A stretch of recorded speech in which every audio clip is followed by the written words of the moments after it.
আমরা এখন মতির ম্যাজিক কিচেনে। আজকে বাবা বানাইবো কচুর শাক তরকারি। এই যে কচুর শাক বানাইবো দেখা মা কচু শাকগুলারে কাইটা দিতেছে, যেন বাবার কোনো অসুবিধা না হয় বানাইতে। তারপরে এগুলারে ভালো করে কাটতেছে। দেখো কিরকম ভাবে কাটে, এরকম প্রসেসেই কাটতে লাগে কচু শাক। আস্তে আস্তে এরকম করে ঘুরাইয়া ঘুরাইয়া কাটতে লাগে। এরকম করে পিস পিস কইরা আর একটা বাটিতে রেখা দিল। আচ্ছা, তোমাদের মধ্যে কে কচু শাক খাইতে ভালো পায়? আমাদের ঘরে তো সবাই ভালো পায় কচু শাক খাইতে। আমরা তো সপ্তাহে একদিন কচু শাক খাই।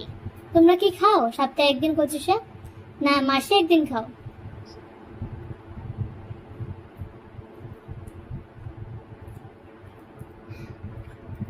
অনেকগুলো কচু শাক একটা একটা করে কাটতে বহুত টাইম লাগে। ওই জন্য আমি সব দেখাইতেছি না, দুইটাই পিস দেখাইলাম যে কিরকম ভাবে কাটতে লাগে। তোমরা কেমনে কচু শাক বানাও আমারে কমেন্ট করে জানাইবা তো একটু।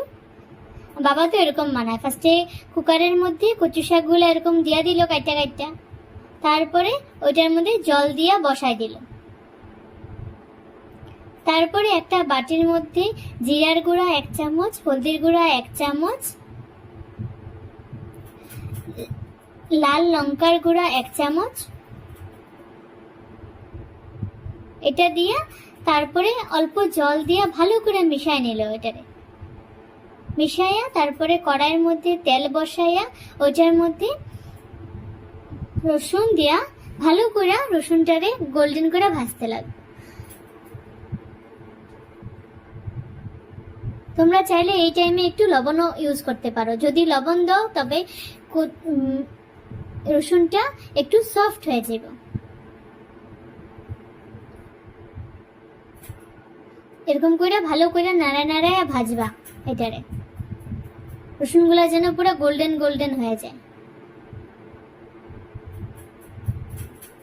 রসুনগুলো একটু গোল্ডেন হওয়ার পরে পেঁয়াজ কাটা পেঁয়াজের টুকরাগুলো দিয়া দিতে লাগবো। দিয়া একটু ভালো করে নাড়াইবা। এই টাইমে আগে যদি তোমরা লবণ না দাও, এই টাইমে অল্প লবণ দিয়া দিবা, তবে তাড়াতাড়ি ভাজা হয়ে যাবো, তাড়াতাড়ি সফট হয়ে যাবো।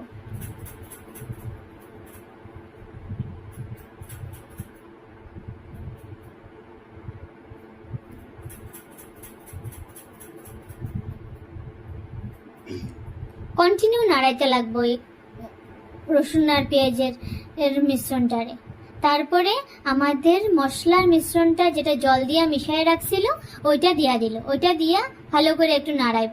নাড়াইয়া মশলার কাঁচা গন্ধগুলারে যেন যায় গিয়া অতটুক পর্যন্ত নাড়াইতে লাগবো এটারে।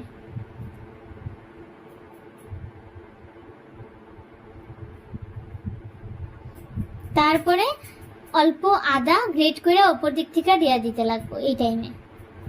এখন আদাটা দিলে আদার সেন্টটা ভালো হয়।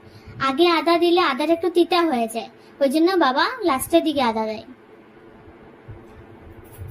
তারপরে মশলাটা একটু ভালো করে কষাইয়া এলে সিদ্ধ করা কচু শাকগুলা এটার মধ্যে ঢাইলে দিতে লাগবো। কচু শাকগুলোর মধ্যে বাবা আধা টুকরা আলুও দেয় সিদ্ধ, যেন কচু শাকগুলা তাড়াতাড়ি মানে একটা একটা সঙ্গে যেন মিশায় যায়, যেন ছাড়া ছাড়া না থাকে যেন।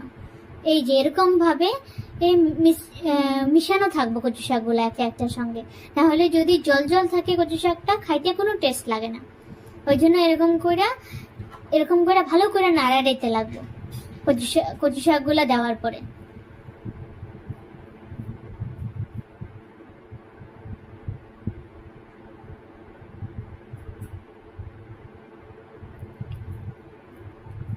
এই যে একটু সময় ভাজা হইতেছে, তারপরে একটু নাড়তে লাগবো। এই অল্প নাড়তে লাগবো, অল্প ভাজা করতে লাগবো। এইরকম প্রসেসেই রান্নাটা করতে লাগে। যদি একবারে নাড়াইতে থাকো তবুও হইব না, আর যদি একদম না নাড়াও তবুও হইব না। অল্প সময় নাড়াইবা, অল্প সময় আগুন লাগতে দিবা। যখন এত আগুন এই ফ্লেমে যেন থাকে।